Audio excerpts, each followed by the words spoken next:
According to a report by the World Health Organization, one of the top threats to the public is the anti-vax movement, the ones who believe that vaccines are a conspiracy to poison people. They land right next to HIV and Ebola as a global threat.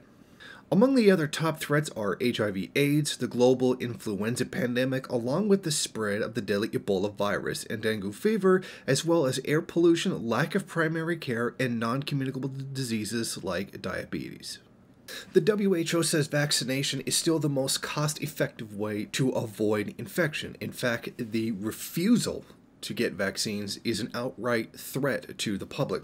Now, they say that this attitude has already contributed to a massive problem in the world, particularly the recent measles outbreak, which has gone up 30% globally. The direct cause of this has been people refusing to get vaccinations against the disease. And they report that the measles outbreak, due to gaps in vaccination coverage, killed 110,000 people in 2017. Now, experts obviously the disease are spreading. Even nations that were previously no longer had any cases of it are now getting them again because people are refusing to get vaccinations. And this has largely become very popular due to celebrities who have no idea what they're talking about, championing this conspiracy that vaccines are being given to people in order to kill them because they can't into science, apparently. Now, this is largely due to people like Jim Carrey and Jenny McCarthy, people who are frankly of very limited intelligence themselves, trying to act as though they are somehow authorities on something that they do not understand.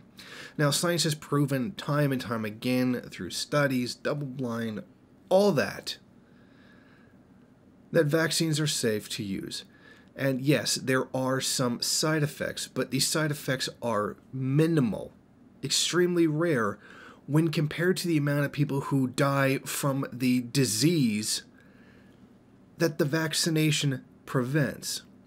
Perhaps maybe these people would want to take a look at what life was like before we had vaccines and how many people died of diseases that used to be completely wiped out. I mean, this is a completely nonsense issue. This is stupid. This shouldn't even exist. This is tantamount to flat eartherism. It really speaks to the mentality of a lot of the first worldist nonsense. Okay, here's a joke I once heard. I want to get my kids vaccinated, but I'm not sure if I really want to. So I'm going to talk about it in my sewing circle, discuss with my friends before I do it. Said no mother in the third world ever, where people constantly die of these diseases.